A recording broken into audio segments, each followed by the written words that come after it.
I work with Richard Heck and other people on genealogy.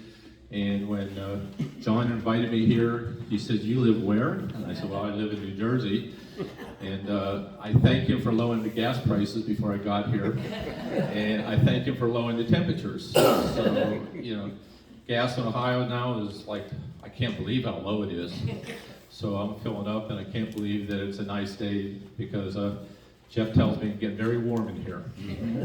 All right, so I have a PowerPoint presentation. I'm going to stay in script. I welcome you to ask me questions, and we're just going to go. All right, if I get too long-winded, I get the time, you can say, you know, just give me some kind of sign, and we'll cut it off so I don't ramble too long. Yeah, just give me a little bit point you watch here. So, Sipe Family genealogy. I thought I have a good time going back in history. I have a good time looking at 1803 and what was happening in history. So I'm going to talk a little bit like a history teacher here a little bit, because I'm more of a storyteller than a genealogist. And when I go to Ancestry.com, I like to know the story. So I do a lot of research. So even though I'm in New Jersey, I do a lot of research about Springfield in Ohio. So let me go on here. First of all, I want to recognize that I'm the grandchildren of Lawrence and Clara, which lived at the Sipe farm here, and I have family members here. This picture was taken in 2000, so you can see it. We got Alan Blower up there, we got Janet Sipe up there. That's all, most of our relatives. So a lot of them are in this room, so if you don't know who they are, you can raise your hand so we can see you. Come on, raise your hand. So we got Sipes in the audience, so they can troubleshoot and say, well, yeah, we've been here our whole life, and Dave, you're a little bit wrong. And I'm going to say, okay, that's fine, because they know the history here. My family genealogy, my name is David. I was known as Larry in Middletown, just like David Allen Bloor was known as Allen. My father was William K. Sipe. He graduated from Springfield Local High School. Grandfather was Lawrence. Great-grandfather was Ezra. My great-grandfather is Jacob, and my great-great-grandfather's name is Philip Sipe, and Philip was one of the original settlers in Springfield Township. Now, I'm pretty much going to stay in this lineage because there are a lot of Sipes and there's a lot of relatives out there, but we don't have all day to talk about everybody. So I'm pretty much going to stay on this lineage, and if you have any questions, we can go from there.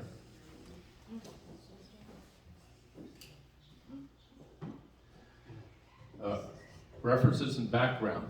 So most of my data came from 4 different places. At one time, before the internet, I went to the Philadelphia archives, went through all the microfiche to look for relatives. Back again. I knew I should have suggested waiting about 10 minutes. Oh, well, I'll talk slowly. I'll talk slowly. We're just beginning. So, how many of you know Richard Heck? You know Richard Heck? Well, I work with Richard Heck, and he said, Dave, you got to prove everything you do. So when I do genealogy with Richard Heck, he said, Dave, where are you getting your information? You're going to get it from, the grave? Tell me where you get it. You got to prove it, Dave. So I spend a lot of time with Richard Heck as a genealogist trying to verify my information, because that can be difficult. So Richard Heck's Ancestry.com database, if you know him, his database is like 20,000 people. And if you share Richard Heck's database, he can do a lot of work for you, because I stopped doing Ancestry.com because now I just go to Richard Heck's Ancestry.com and he does all the work for me. So I plagiarize a lot from Richard Heck, so I got to give him some credit. Mabel Davis, Aunt Mabel is I call her. I grew up with Aunt Mabel. Aunt Mabel took me on the walks through the woods. So when you look at that linked books, I have a lot of personal information about that linked books because I spent a lot of time with my Aunt Mabel. When I was going through my Aunt Mabel stuff, I found Harry P. Davis's historical collections. this here. I assume most of you have seen this. If you haven't seen this, you need to see this document from Harry P. Davis, because Harry P. Davis was a historian for Springfield Township before Mabel Davis. So if you haven't read this document from Harry P. Davis, I suggest you get a copy of it. This was done in 1939. And if you think Lynx is detailed, this is really detailed.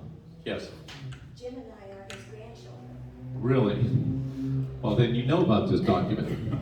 We have a copy back here. Okay, when I found this document, it was like hitting the gold mine. I said, oh my gosh, this is phenomenal. Because this gave me so much information, and a lot of this information I have in this presentation, as Richard Heck was saying, where did you get that information? I got it from Harry P. Davis. So I know it's right. So between Harry P. Davis document and the book of Lynx, which I know most of you have seen, that's where I started a lot of my documentation. That's where I got a lot of my information. Microphone's too close to your mouth. Too close to my mouth? Okay, well, That's better. I can go without it. Big sister. All right, so keep it a little lower. Yes. Good, thank you. My sister can tell me anything she wants. You know, that's why she's here, to help me out. So she can stomp her foot on the floor. You know, I'll look over and she can give me some hints of how to go on. He actually listens most of the time. I do. You know, when you have an elder sister, you gotta listen. All right. She's So, the matriarch of the family. oh, absolutely, patriots. So those are all my references. I still argue with Richard Heck sometimes. We argue over information, we argue over data.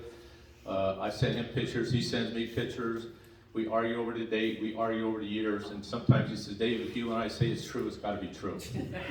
So, let me go on. This, of course, comes from Ancestry.com. How many of you have Ancestry.com accounts? I bet a lot of you, right? So we know when Ancestry.com came along, it was a gold mine. So I didn't have to go downtown Philadelphia anymore to look at those microfiches. So this is just a repeat of what I've already said. You know, I'm here, my sister Evelyn, my brother Bill, Ron, and Paul, Lawrence and Clara, you know, going back, and then we got Ezra, who married Melissa J. Heck, and then all the way back to Philip Jacob Sipe with Sophia Edler. So you can see we got the Hecks there, we got Mary Myers, right? As I was talking to, you know, Kathy the other day. So that's the lineage, that's what I'm going to be talking about.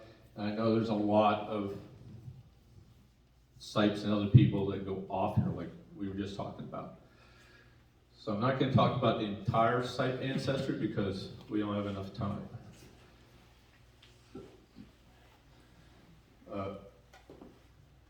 All my research, all my, what do you even call it, looking into history started with Aunt Mabel in the book Lynx, which a lot of you have. And one of the reasons I'm here is sort of to honor her because I'm continuing her work. And I think she'd be proud of what I have been doing. Because she started in 1970, she introduced me to genealogy, and I've just been trying to continue in her footsteps. These pages that you'll see here are all in this book. I actually published a book. So almost everything that I'm talking about, I put in books. I believe in books. I used to put everything in the cloud, you know, Google Cloud. I have all these DVDs, I have all these CDs. And one day I looked at the 300-400 CDs I had and I said, you know what? Someday, 10, 20 years from now, that technology is going to be gone and someone's just going to throw all this stuff out. So I started doing books. I use Shutterfly books. I've got probably 40, 50 books now in Shutterfly. And so all my genealogy, all my stories, I try to put in books. And I just do it for myself and I pass it out to people. So I'm really following along in this book. If you want to look at it later, you're certainly welcome. I'm not going to go back further than York County and Lancaster. I know Harry P. Davis talks about coming over from Germany. He talks about some of the lineage. And I'm not going there. I think I'm gonna start in York and Lancaster County, and I'm gonna go on from there.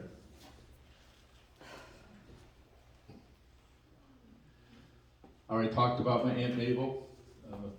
I found out that she was a charter member of this Springfield Historical Society. So the book is there. She's my mentor. She's the one that got me going.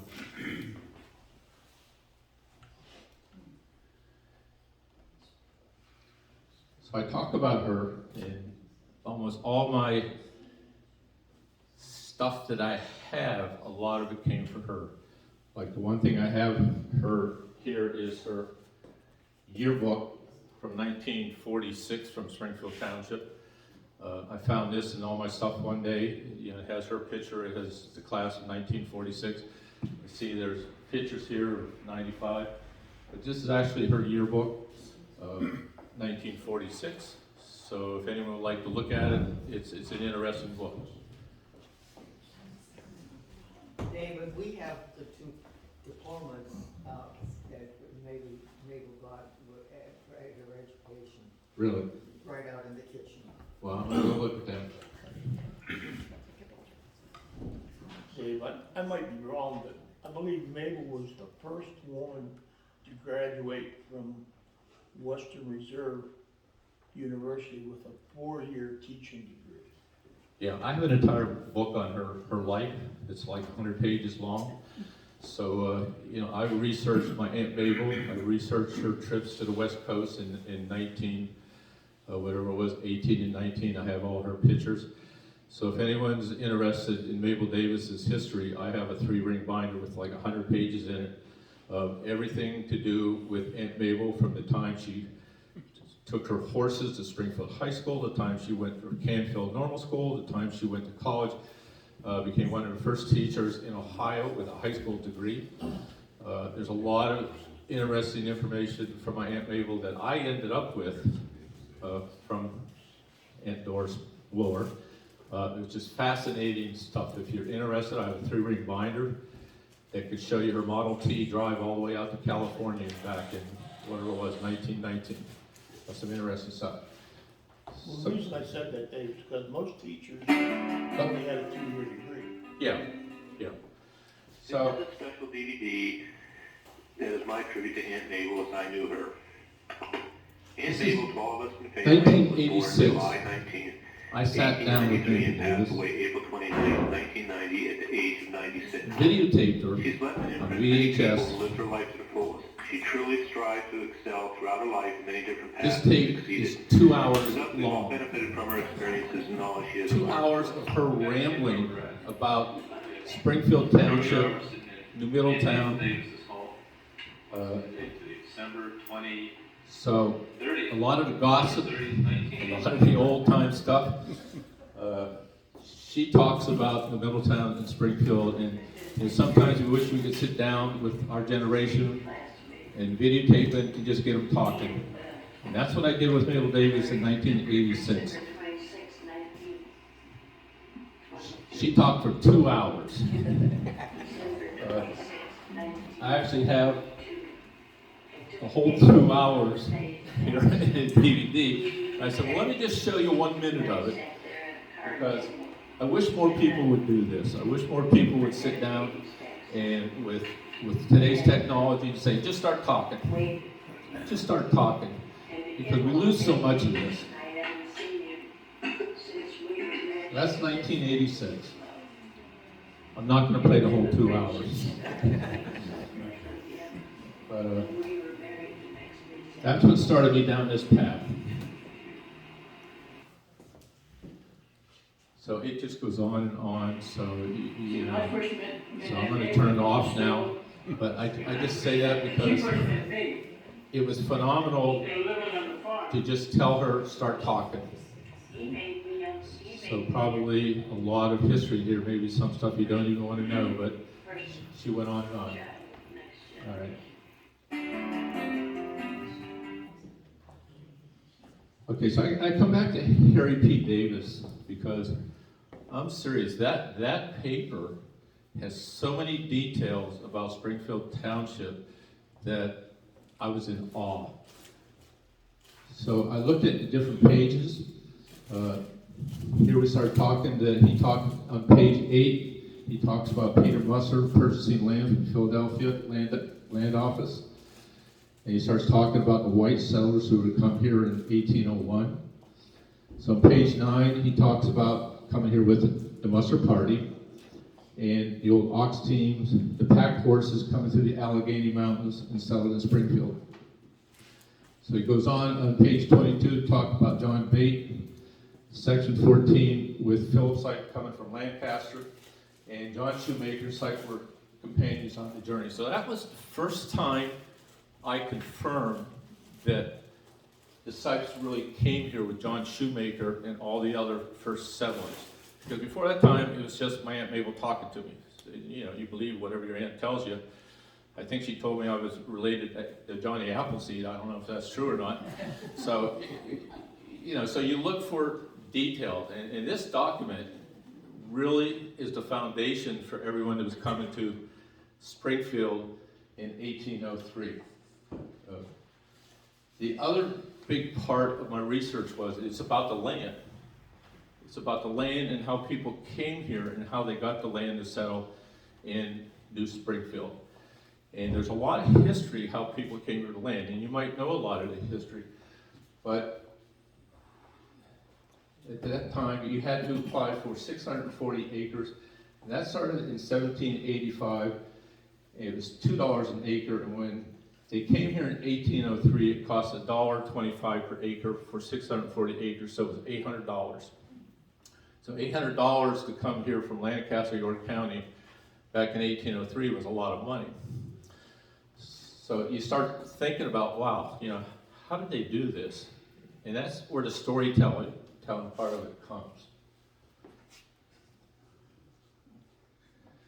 Again, I'm referencing Harry P. Davis's, you know, and he talks about who was actually coming here. In this second paragraph, it says you can't talk about Philip Sipe without referencing the other original settlers. There was a Stump, Summers, Millers, Seidner, Messer, Schaefer, Macklin, Chris, May, Shane, Robinson. So when I talk about the Sipes, there was a whole group of settlers who came over at the same time in 1803. The Western movement from 1803 to here wasn't just one wagon train, wasn't two, but it was a whole group of settlers that came here in the big push out west. And that's when you start looking at the historical aspect of this. You know, when I first said, oh man, Philip Sipe, man, he must have been a pioneer. He came over here all by himself and he must have churned the butter in the back of. No, they came over here in groups of people. There was a lot of people that came over, and it was an interesting time. So I'm not going to read all of it. You can read some of it. But there was a lot of interesting history going on in 1800 and 1803. That last statement there says, once the American Revolution and Louisiana Purchase gave colonists both freedom of land and westward expansion. This little map up here, the red part was owned by the United States, and beyond that red part was owned by the British. Well, the British were working with the Indians. And it's interesting when you start learning about what was happening in 1800. The Indian Wars were just ending. The Indian Wars were 1790 to 1795, where the military was driving out all the Indians to let the settlers come over. So you can imagine in 1803, if you look at Harry P. Davis's manuscript about the Indians, or you know Mabel's document, we're talking 1803, and it was only 8 years before that the U.S. military was driving out Indians from Ohio into Indiana. So when you look at that perspective, it's very interesting what was going on at the time, and these people coming over from York County, Pennsylvania, into this new land, which was, you know, it wasn't exactly a tame land. So it must be very interesting coming over. Again, I reference Harry P. Davis all the time.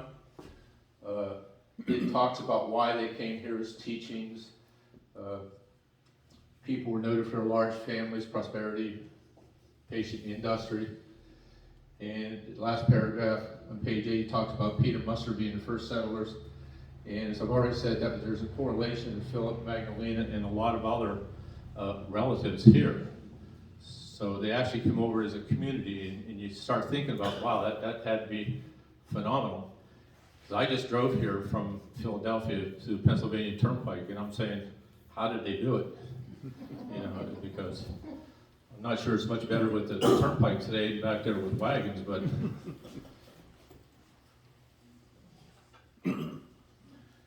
Again, I referenced Harry P. Davis.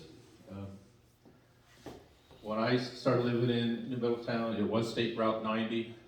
Now we know it's Interstate 170. And it talks about the trails, the east and west trail intersected as Columbiana Newcastle Road. And that's where the early landowners Peter Messerly, Philip Sipe, and John Shoemaker settled. And what originally came from the Sipe, there was 3 original Sipe farms.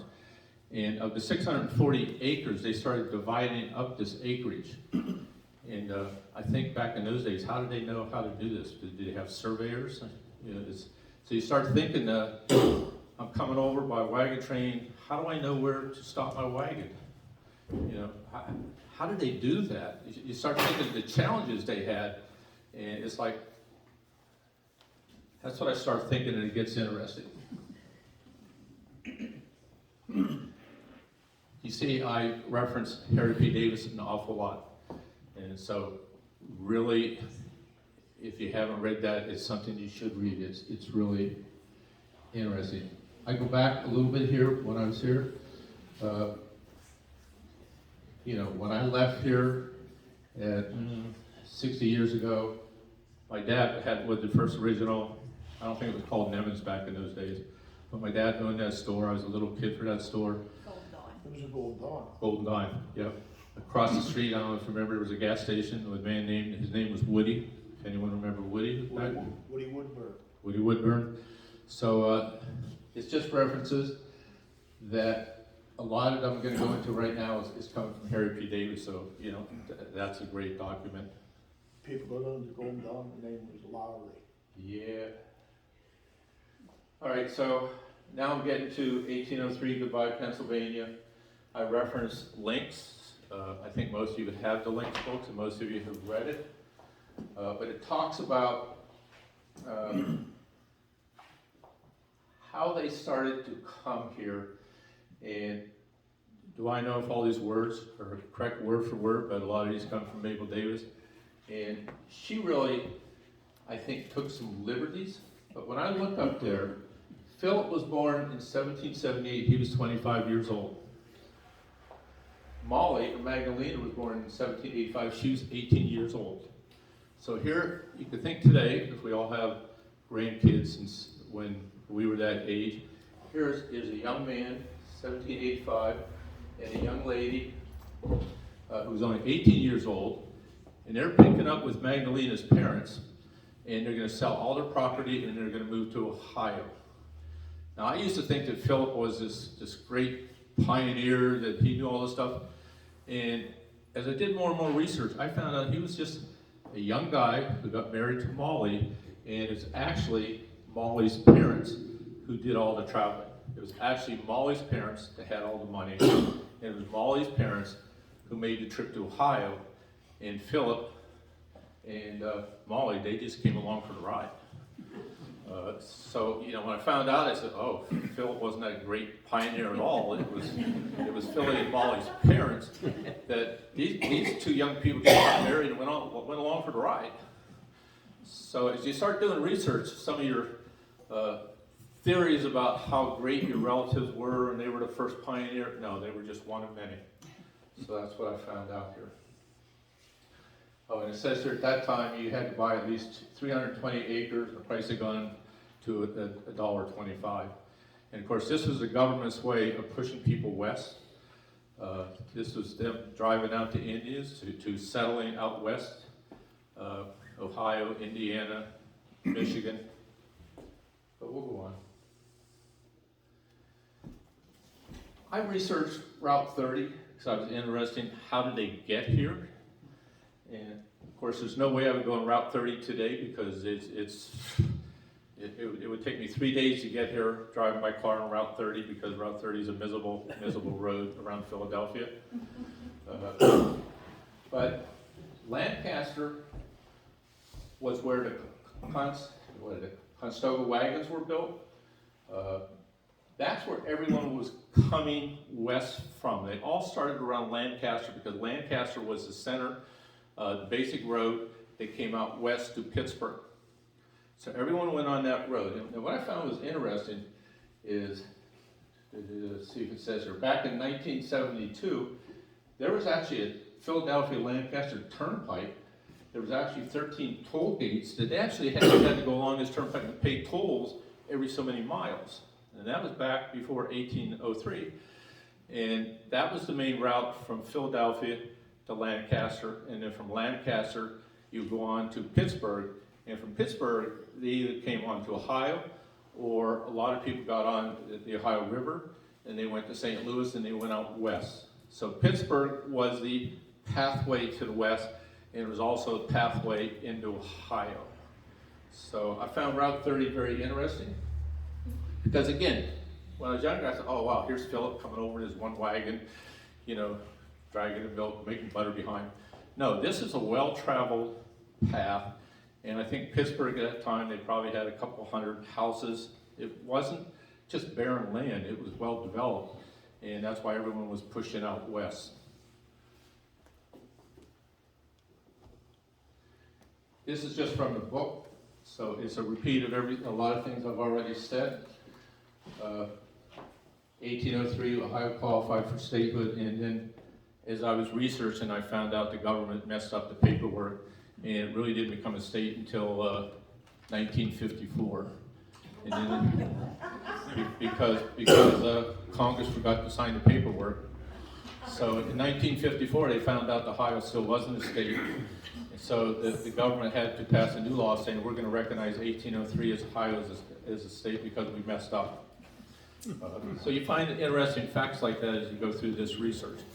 They were messed up back then, the same as they are today. You know. I always heard that James Madison was a land administrator who became president. I always wanted to find the original deed. You know, Aunt Mabel used to say there's an original deed that James Madison signed. I don't know where it went. I can't find it, but I certainly wish I had those deeds because everyone coming over at that time, James Madison was the person who was selling. He was the land grant person in Philadelphia. Let's see. Again, this is some more of the same. I wanted to know from Pittsburgh to Ohio, how did they get here? Because a lot of people, when they hit Pittsburgh, went down the Ohio River towards St. Louis. So I researched it and I found out that basically from Pittsburgh, they come up to Beaver Falls, and there was actually a trail through Darlington, Eden Valley to Springfield Township. So, do I know if that's true? No, but it sounded right to me, because I wanted to know how they got from Pittsburgh to here. Again, I'm thinking, without road maps, how did they do that? And I don't know, but someone had to say, Springfield Township's that way. So I assume they followed trails as you put out on your map, and so I'm sure there wasn't any sign of welcome to Ohio, but so I find it interesting. I don't know how they did it, but that's how I think they got here. Then, of course, we go back to Mabel Davis in the spring. I think it was a few years ago, I went back to the property and I walked trying to find the original spring. I don't know if it's there anymore, but you know, everyone came to Ohio, you know, it was part of the thing, you had to find a spring. Water was important. You couldn't build unless you had a spring. Then I found out the original Sipe farmhouse, there's all sorts of springs around there that they couldn't even fill that in because there's so many springs around here in Springfield Township that there was plenty of springs. There's one still right next to the Jealous's restaurant. Is there? There's a big maple tree just south, and there's a spring right there by that tree. So you know, I don't know how they picked out that spring, but Mabel Davis said, there it is. We're selling right here. Here's the spring. We're not going any further. And that's in her book, Links. I go back and start talking about Peter and Christina Welty was her maiden name. Again, this talks about them in Dover, Pennsylvania, and how they came here. I'm not going to go through this word for word, but again, Richard Heck verifies that this information is correct. When I was looking at Dover and York County, I found so many sites, and I said, which one is really true? And between Richard Heck and myself, we determined that, yeah, this is the real deal. It was Peter Messerly and Christina Welty. That's where we're going to start, looking at the Sipe lineage. One of the most interesting things I found in my journeys was a will. And I found Peter Messerly's last will of testament, which I was just in awe of. You know, I don't know if any of you have seen this, but I'm going to show it to you. Because when you read the last will and testament of these people in the 1803s, 1820s, it shows you what life was like back in that day. So if my link works here, I'm going to show you the last will and testament. See if I can make this larger. You probably can't read it. But when I found this last will and testament, it really told me a lot about what we were looking at in the early 1800s. So if I can just read parts of it, I'll just go through it. It says, "It is my last will that my daughter Molly shall have the 200 acres of land which I possess, and right therefore forever, that she cannot sell the same as long as mother lives, provided the mother gives her consent." This is the first time I figured out Philip Sipe was not a landowner. This is the first time I figured out that Philip and his wife Molly and the parents were the ones that really owned the land. I said, oh, this is interesting, you know. So it goes on to say, and I'll read some of it, and if, you know, I don't know if I'm going to read the whole thing. "It's my last will that my daughter Molly to her mother shall give every year 12 bushels of wheat, 6 bushels of rye, 6 bushels of Indian corn, 5 bushels of buckwheat, 150 pounds of pork. My daughter shall send her grain to the mill, and have the meal therefore brought to her home. It's my last will that my wife Christina shall have 1/3 of the garden, all other vegetables as may be planted, as much as she shall want, and if there shall be fruit trees, my wife is entitled to thereof. It's my last will that they shall give her every year 12 pounds of flax and 15 pounds of fine, I don't know what toes are, I think that was tomatoes. It is my last will that my wife shall keep the cow, which we have now, for her own, and food for the same, grass and hay, my daughter shall provide. It is my last will that my wife Christina shall have the right in the house, as also in a stable and spring house for her to have her things, and if she desires to dwell by herself, they shall haul for her wood where she intends to build a house. Firewood they shall haul for her, and hew the same for small pieces, so she may have use for it. It's my last will that they, that is to say Molly, shall give her every year 30 pounds of sugar, 1 gallon of molasses, 2 sheep that she may hold, and that is to say Molly shall provide food for the same. 6 hens shall be maintained for her, and she shall have the benefit of the same. To Philip Sipe, and they spell it with a B, is to give her a horse whenever she wants to go horseback to some place. So when I read this, it goes on to say, my last will is my son-in-law Philip shall have the horse, the plow, and it goes on, and then Peter Messerly, sealed witness, Harry Robb, and Philip Eichels. So when you read this, and you understand back in those days, the last will and testament was to give those things to keep you surviving, to keep your farm going, to give you whatever you needed to live. Certainly different than what we understand today, but it gives you an idea back in those days what was important. It was called survival and how to live, how to have, how to eat every day. So I always found that interesting. And it gave me a lot of insight of this time period. We'll go away from that. Let's see here. Yep, I know. Then we start going on to the Sipe lineage.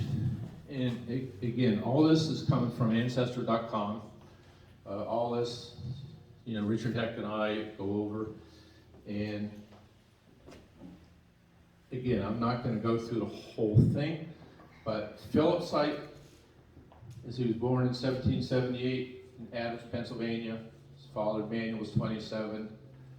Talks about his trip here.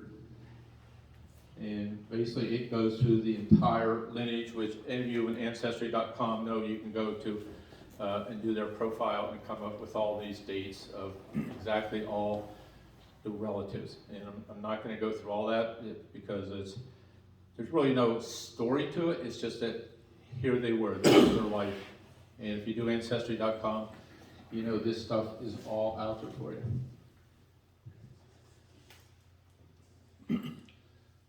Mabel talked about Philip and Magdalena. They had 6 children. Jacob, born in 1808, Hannah, Betsy, Solomon, John, Polly. Other children died in infancy, and from that, Jacob is my direct ancestry. And as they reached maturity in marriage, Philip gave him a choice of some of, at that time, 208 acres that he and his wife inherited from the parents, Peter and Christina. So it goes on to talk about Bessie, who went to Berlin. Paula became Miss George. Rob moved to Seneca County, and 3 other remained in the homestead. The story here that I took from this researching was that the child mortality rate in the United States, 1800, was high. For children under the age of 5, what is that, 42% per 1,000 births? I was always fascinated because without doctors back in those days, how tough it was and how many people didn't make it. The more you do research in Ancestry.com, the more you find out how many children passed away before the age of 10. You start shaking your head and say, wow, it was tough. It was tough, and that was true of the Sipe lineage, and I'm sure true of everyone who's sitting here if you go back and research that how tough it was in those days. I started thinking there wasn't telephone calls, so you couldn't pick up the phone and call a doctor. At one point, I don't know if I talked about it, but the Sipe family in 1920s, my father and little boy Skippy lived in a car because the rest of the family had scarlet fever and they were all isolated in the house. And Skippy didn't make it. So it was always interesting to me that, today, that we're wearing masks today, and you look back then, some of the things these people were living through, it was tough. So you get a little bit more specifics. The Philip Sipe Farm, which is next to Springfield Local Media School in Route 170. I know it's not there anymore. I think back, I don't know when it ripped down, but at one point I went back to it. It was abandoned. I took some pictures. I looked for the spring and finally realized that all this stuff was disappearing. But there's, of the 3 Sipe farms, this is one of the original, and it goes down through history. That land that Springfield Local High School is on now was donated by the Sipe family. The Twin Church property up in the Middletown was donated by the Sipe family. It was all part of the 640 acres. When I grew up, where I lived, I was one of the last people that lived on part of that 640 acres. As it went down each generation, it would divide. So it went from 640, someone got 100 acres here, someone got 280. So over a period of time, that original 640 acres kept getting smaller and smaller, where today I don't think any Sipe owns any of it. Am I right? I think I'm right. So back when I grew up in the 50s, I could walk down Route 170, and for a mile, everyone was related to me. everyone knew who I was. I could walk in any house. You know, it was a different time period because they all lived on part of that original 640 acres. Well, as we know, that's all gone now. I think Noni McGarry still lives in her parents' house, and her mother was a Sipe. Yeah. So Yeah. that's still owned by the Okay. descendant of the Sipes. That's directly in front of the high school. Yeah, Okay. that's the only little piece that they Only didn't- little piece left. Yeah. See, they know a little bit more than I do. They've been here a long time. So, you know, I often, well, that's like when I come back and I drive down Main Street in Middletown and trees aren't there anymore. I say, what happened to the trees? You know, there used to be trees here. So times change. So that was one of the original farmhouses. And we just invite you to see the one horse open sleigh. Yes. That's given to us. That would be Noni's grandparents. Or actually her mother and father donated that. Yeah. I mean, I have pictures of the sleighs. I have pictures of the horses. You know, I have pictures in all my books. Those periods of from 1900 to 1920, when they started bringing out pictures, I got dozens of pictures in that age, and it fascinates me. Not to get off track, but Aunt Mabel, you know, hitching up her horse every morning and driving that to Springfield local high school and hitching up the horse. There was a church there. I think she used to say, we hitch up the horse all day, and then she would ride the horse home. And she used to brag she never missed a day of school. You know, today, kids miss a day of school. You know, back then you had to hitch up your horse and go to school. And she never missed a day of school because it was important to her. I'm getting off track there because, you know, back in those days, you didn't go to high school. If you were a boy, when you got to like, I don't know, 7th grade, that was the end. You went and worked on the farm. And girls at that time did not go on to high school.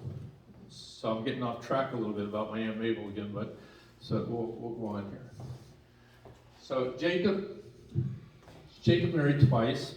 I found out, again, in genealogy, if you do Ancestry.com, you know there was a lot of deaths, there was a lot of remarrying. You know, and this was the same in the Sipe family. Jacob married twice. He married Rachel Kreiner. At that time, he chose his 185 acres, which was crossed by two important highways, Youngstown, Pittsburgh Road, and Columbiana, Newcastle Road. Rachel died in 1855. She left 4 children. He then remarried Sarah Floor, a local girl. Oh, Henry married Sarah Floor, I'll get it right. Jacob then married Sophia Edler. To them was born Harvey, I call him Ephraim, and Ezra. And these referred to the Sipe brothers, and of course they raised horses back in those days. So again, each generation, the 640 acres kept getting smaller and smaller and smaller and breaking out to different farms. Again, this is in my book. It's just more about Philip. I copied some of the pages from the book.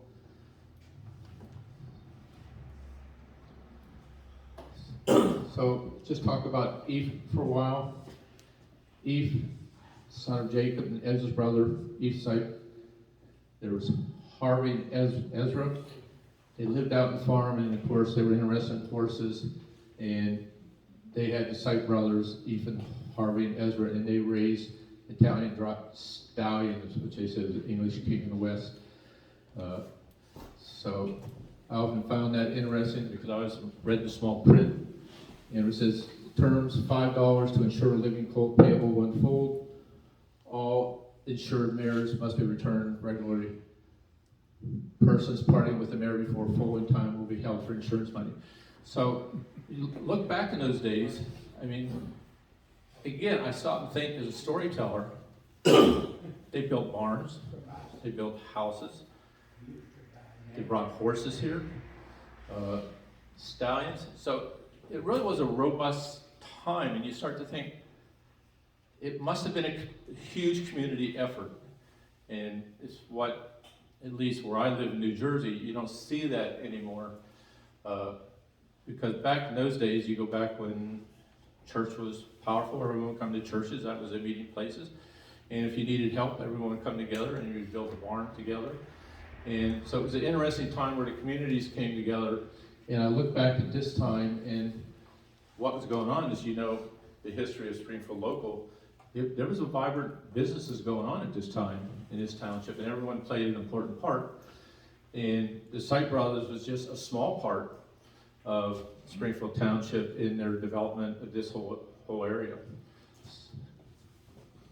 That handbill right there, that handbill was found behind a shelf in Niesel's Hardware by one of the Olins that was rebuilding the shelves.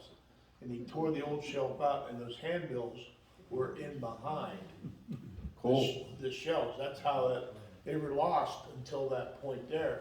And that handbill lists the lineage of that horse. You think that you know your lineage. They go back 10 generations on that horse, and the last line on that handbill says, "Out of a fine Morgan mare." Yeah, and so again, this is a picture right out of Links. Again, I reference, Mabel's pictures. You look at Links about the pedigree, Morgan horses.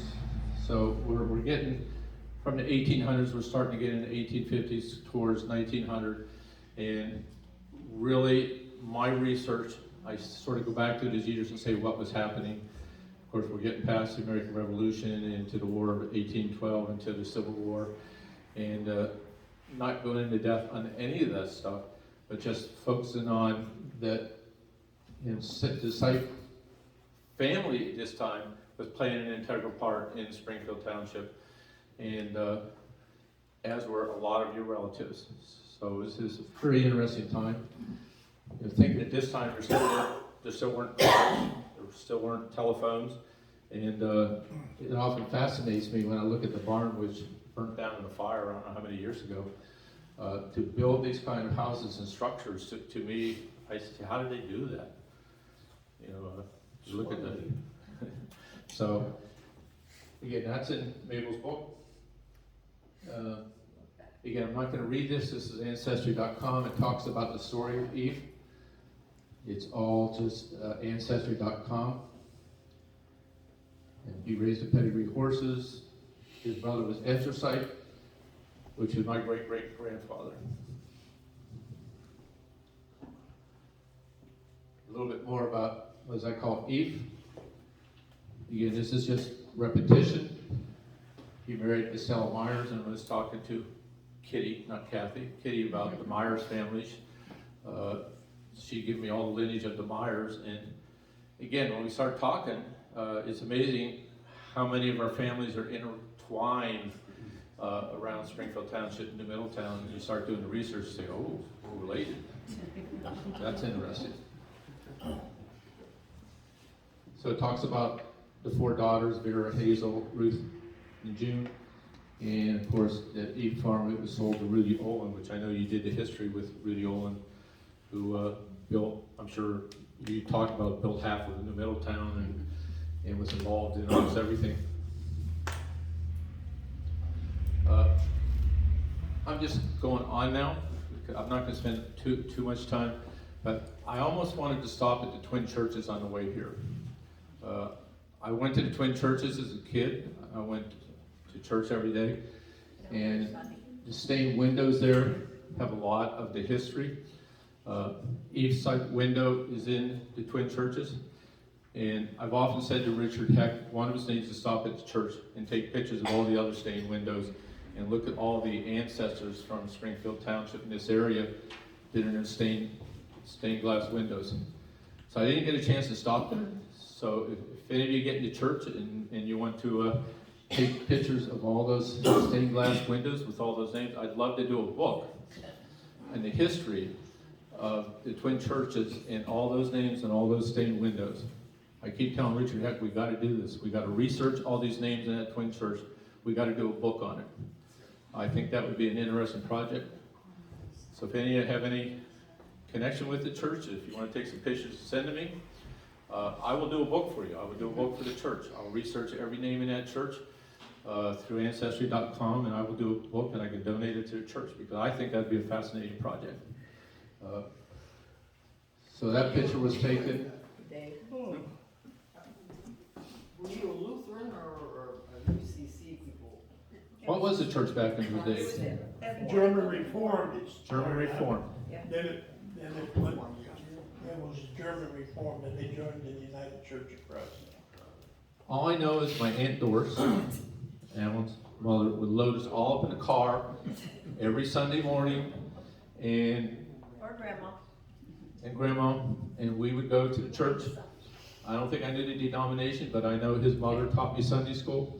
I know I was taught Sunday school when I went to church, in that church every day till the day I left here, and our social life surrounded that church. Halloween, you didn't go out trick-or-treating, you went to the church. Christmas, you would go to the church, and from the church you would go out caroling. So everything surrounded the church at that time. Well, most people maybe don't understand, there was two churches there. Yes, there was two churches. One's not there. It was St. Lutheran Church. was the other And one. that Right. Lutheran church moved here to Petersburg, I believe. And so built this church here. And Right. Old Springfield bought the property, and then because of insurance purposes, they ended up tearing it down and then enlarging their parking lot. So if anyone here has any relationship with the church, say, I know someone that would like to do some research on the history of your church on these stained glass windows. If you're involved in that, and give my email, you can contact me. John can give you my email. I would love to research those stained glass windows in that church, I really would.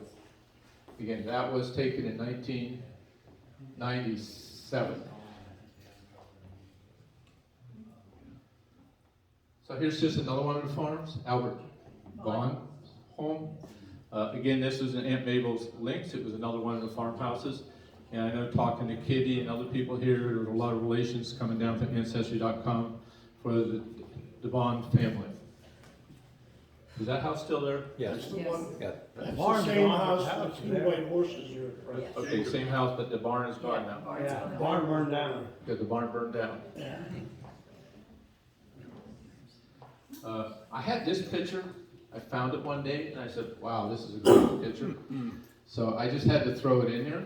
These were the daughters of Stella and Ephraim. And one of those two young ladies is actually Miriam Sipe Bond.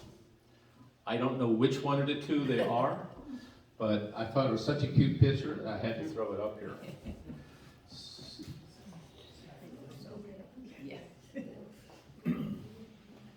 Okay, this just talks about the second farm a little bit. Philip's daughter, Hannah. Again, she was given part of the original homestead when she married John Horning.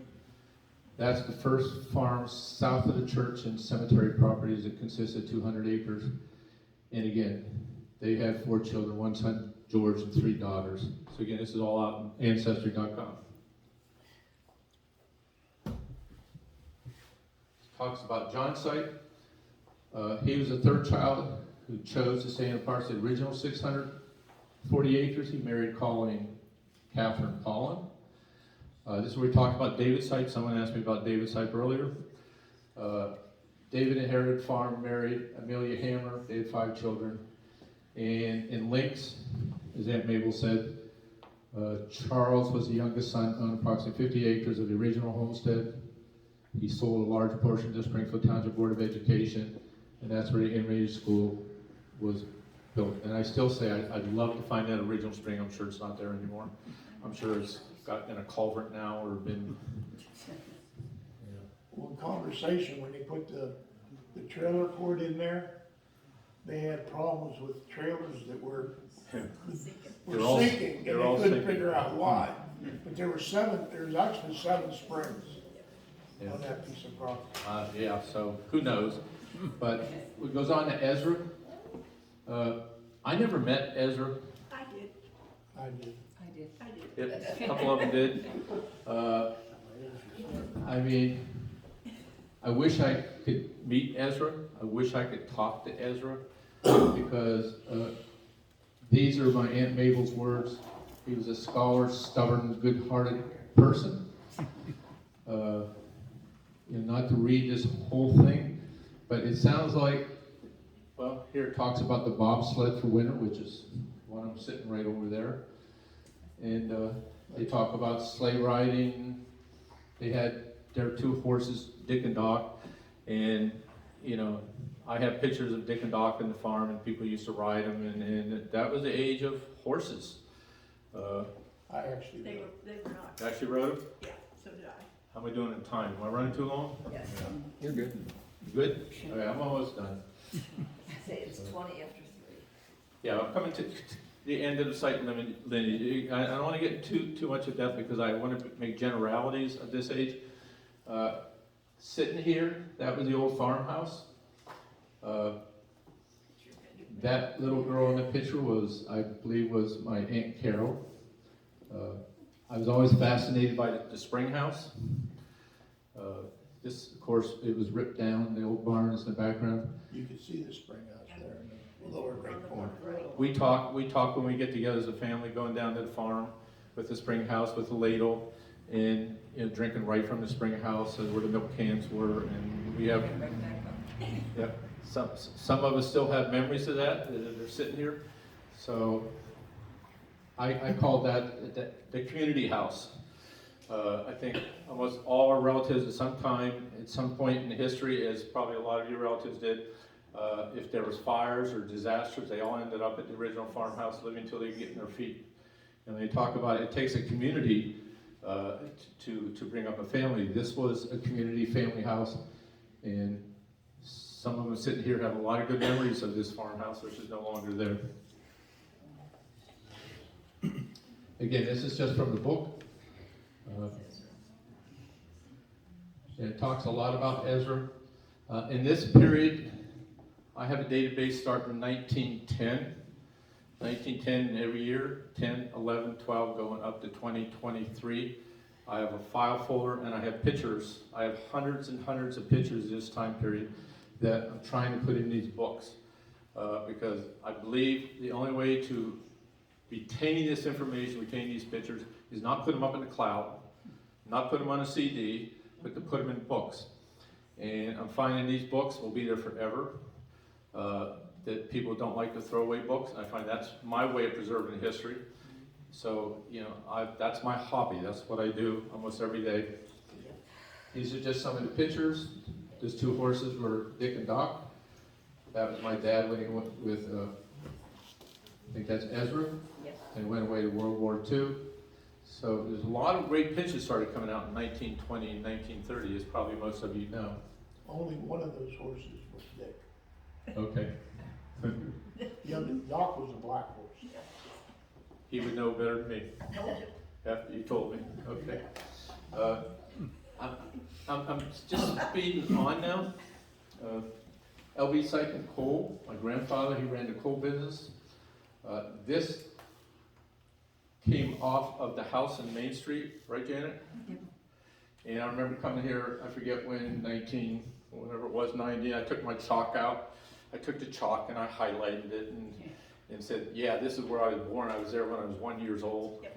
Knocked on the door and said, can I look inside? It's not there anymore, is it? No, No. there's a restaurant there. We're at Stacy's restaurant. That's Dick. But Gary has that, Yeah, Gary has the coal chute. the cold soup. So, I'm getting more in the current days now, but just like all your families, it was a vibrant community. Back then, that's when trucks started to come into being. So my grandfather, Lawrence, he became a truck driver, and he used to haul coal. It was coal business was down at Struthers. Yeah. There's, There's Dick about. Okay, I only got a couple more slides here that I thought were interesting.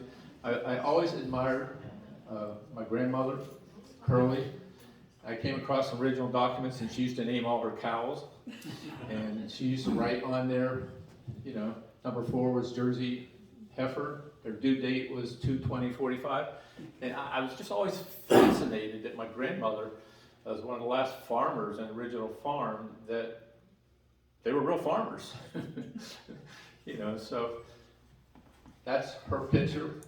Is that Dick and Doc Allen? Yes. and that Jersey cow we used to go out to get the cows and bring them in when we were 6, 7 years old. And the Jersey cow, we used to ride back in. Oh, cool. Yes. That was the only one we were allowed to milk because she didn't kick.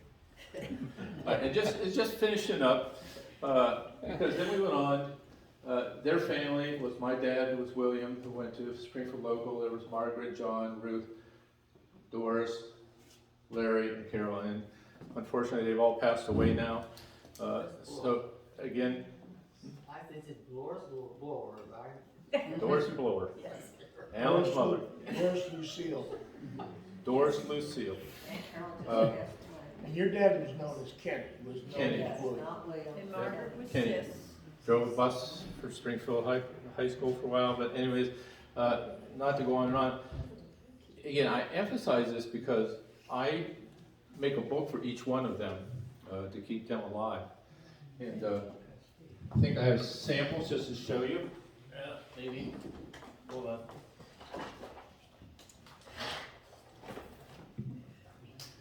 Well, I can show you later, but what I've done is, for each one of them, I try to make an 8x8 book, and I tell their life story, and I try their pictures, just to keep the lineage alive. And I think that's a way to put, all our ancestries, to bring their stories to life. And that's what I've been trying to do. So I'm trying to do a book on each one of them, and then their grandkids and my grandkids. The other day I had an 8-year-old looking through the books, and she was fascinating, and that's basically what it's all about. So I think I'm almost done here. Oh, 1925, that's a picture of my dad and Margaret. Johnny and Ruth, and I made a book on the farm, and this was a picture of the Christmas at the farm. And in one of my books here, this is called Christmas Dinner at the Farm, and I'd love to go back in this time and get all these pictures in 1920 and document how they spent Christmases. And this is my way of keeping those periods alive. And what I'm trying to do now is actually captioning and labeling all these pictures, because when I start looking at them, they'll say, who are these people? And I'm sure many of you are the same. We got dozens and dozens of pictures saying, at this generation, who are they? So one of my hobbies right now is going into these pictures and labeling every person there and then trying to tell their story. And I love telling their story, especially in World War I. I got letters from World War I got letters from World War II. And this is my way of keeping all those stories alive from all these relatives here from Springfield Township in Ohio. So again, just a couple more. These are the old cars. I love these pictures of the old cars. We know the billboard of everyone knows World War II. My father's name is up there. I go through this billboard and I look for names and try to plug them into my Ancestry.com.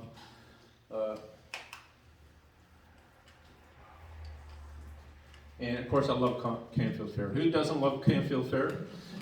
If I had to come back to Ohio, I wish I was here over Labor Day so I could go to Canfield Fair. We all know we grew up at Canfield Fair. My dad had stands here. Doris Blower and their family, they sold French fries out there. As a kid, I used to go out to Canfield Fair and I used to sleep in a tent, my father's tent. I talked to Richard Heck. He talks about how they snuck into the fair, sliding under the fence. So when you start talking Canfield Fair, I have a whole folder of Canfield Fair pictures.